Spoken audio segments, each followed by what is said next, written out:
Seorang wanita bekerja menjadi SPG, mempunyai sang suami seorang OB meminta mobil berujung cekcok hingga akhirnya sang suami pun memilih jalan pintas dengan cara menghilangkan sang istri selamanya. Kisah nyata yang aku ceritakan kali ini terjadi di kota Karawang. Seorang lelaki bernama Khalil berusia 23 tahun bekerja di salah satu kantor menjadi seorang OB. Sementara Khalil pun merasa dirinya bersyukur punya gaji 3,8 juta, bahkan kalau dirinya lembur bisa mencapai 4 juta. Khalil sendiri berkenalan dengan seorang wanita saat ini menjadi istrinya bernama Isti Saada, biasa dipanggil Nindi, berusia 18 tahun saat itu. Nindi sendiri adalah warga Pati, Jawa Tengah, bekerja sebagai SPG dan tak lama pindah ke Semarang, dirinya tetap menjadi SPG.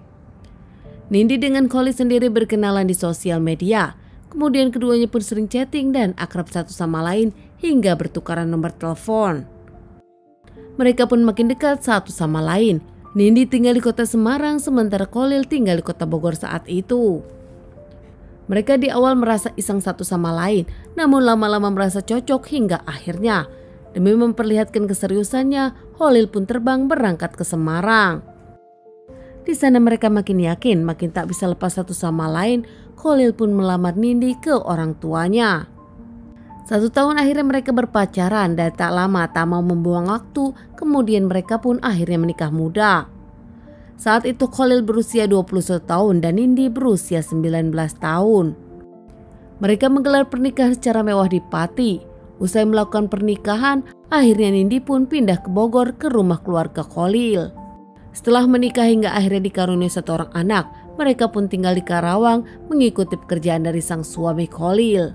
Setelah sang anak 1 tahun, Nindi yang bosan tak bekerja akhirnya meminta kepada sang suami izin bekerja kembali. Diizinkan sang suami Khalil dengan catatan sang anak dititipkan kepada orang tua dari Khalil. Nindi pun akhirnya bekerja lagi demi membantu keuangan keluarga. Saat itu Khalil pun gajinya tetap 4 juta. Merasa kekurangan karena kini sudah beristri dan anak, Khalil pun mengizinkan sang istri untuk bekerja kembali menjadi SPG. Akhirnya di awal tahun 2017, Nindi pun bekerja menjadi SPG di apartemen Meikarta. Keduanya kerja dan mereka menitipkan anak di orang tua Khalil, dijemput saat mereka pulang kerja. Namun rumah tangga yang di awal baik-baik saja belakangan kerap cekcok. Nindi sendiri kini dinilai sering banyak menuntut, bahkan menurut Khalil keinginan Nindi kerap tak masuk akal. Hingga akhirnya puncak di bulan Desember 2017 ada kejadian yang cukup menggegerkan. Menurut Khalil saat itu Nindi meminta dirinya membelikan mobil. Nindi sendiri baru bekerja 4 hari, namun Nindi capek. Tak bisa lagi dengan motor, Nindi menginginkan sang suami Khalil menjual motornya dijadikan DP mobil.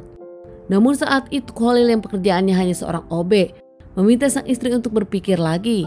Mengingat pekerjaan Nindi pun baru 4 hari berjalan.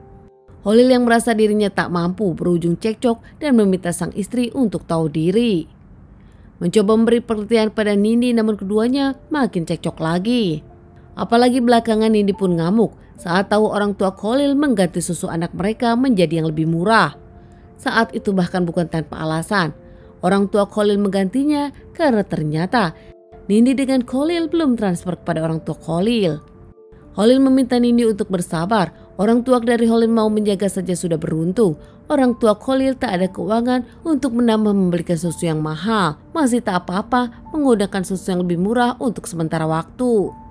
Dari hari ke hari makin aneh setelah Nindi bekerja menjadi SPG lagi di Karawang, Khalil pun merasa sang istri keinginannya makin banyak hingga akhirnya keduanya cekcok di malam itu dan Khalil pun gelap mata. Khalil saat itu menampar dan memukul Nindi bahkan mencekik sang istri. Nindi mencoba melawan namun tak bisa. Khalil yang nampaknya seperti orang kemasukan melukai Nindi membuat Nindi tak bernyawa. Panik saat tahu sang istri sudah tak bernyawa, Khalil pun menyembunyikan jasad sang istri di kamar mereka.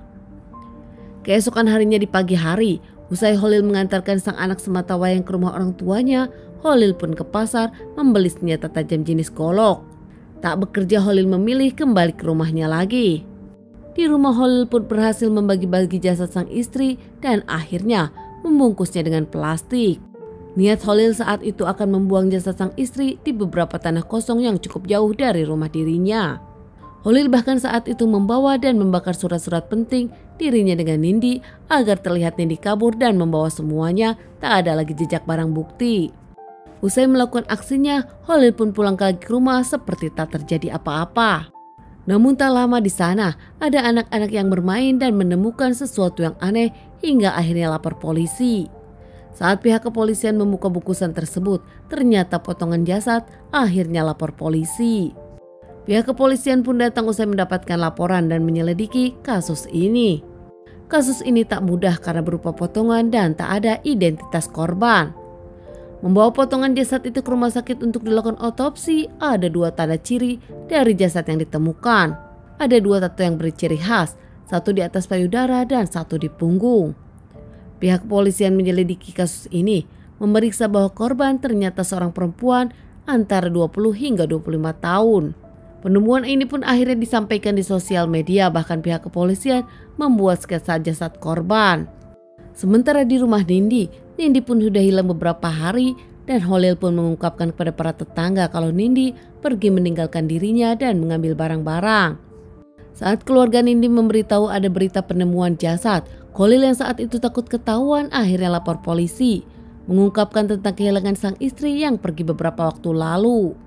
Pihak kepolisian menginterogasi Holil, membandingkan jasad yang ditemukan dengan istri Holil yang menghilang. Namun saat itu pihak kepolisian merasa aneh, keterangan dari Holil berbelit-belit hingga akhirnya pihak kepolisian curiga dan menanyainya. Setelah mendapatkan tekanan dari pihak kepolisian, Holil pun akhirnya tak bisa membohongi polisi. Holil pun akhirnya mengakui kalau jasad tersebut adalah Nindi, istrinya sendiri. Bahkan Holil adalah pelaku yang menghabisi dan eksekusi sang istri. Mengungkapkan Holil melakukan semua di kontrakannya sendiri dan akhirnya membuangnya. Pihak kepolisian pun langsung mengamankan Holil. Saat itu pihak kepolisian pun langsung memberitahu keluarga dari Nindi. Jasad Nindi juga dikembalikan ke keluarganya untuk dilakukan pemakaman. Sementara Holil yang diamankan pihak kepolisian menjalani beberapa kali persidangan hingga akhirnya Holil sendiri divonis hukuman 20 tahun penjara. Saat menyelidiki kasus ini, pihak kepolisian tahu kalau ternyata permasalahannya bukan terkait sang istri yang meminta mobil. Namun pihak kepolisian menemukan buku diary dari korban. Di dalam buku diary-nya, Nindi curhat dirinya tak bahagia, bahkan mendapatkan perlakuan tak menyenangkan dari sang suami yang kini cuek. Nindi yang sudah tak bahagia dengan Holil menginginkan pernikahannya berakhir dan dirinya akan pulang ke Pati. Holil sendiri akhirnya cekcok dengan Nindi dan memilih menghabisi Nindi karena takut ditinggalkan. Menurut keluarga dari Nindi sendiri tak mungkin Nindi meminta mobil kepada Holil, mengingat Nindi sendiri tahu keuangan mereka. Bahkan selama ini Nindi pun kerap irit demi sang suami yang penghasilannya pas-pasan. Teman-teman, sekian dulu bahasan kasus yang aku bawakan kali ini. Semoga ini bisa dijadikan pelajaran untuk kita dan ditunggu bahasan kasus-kasus selanjutnya.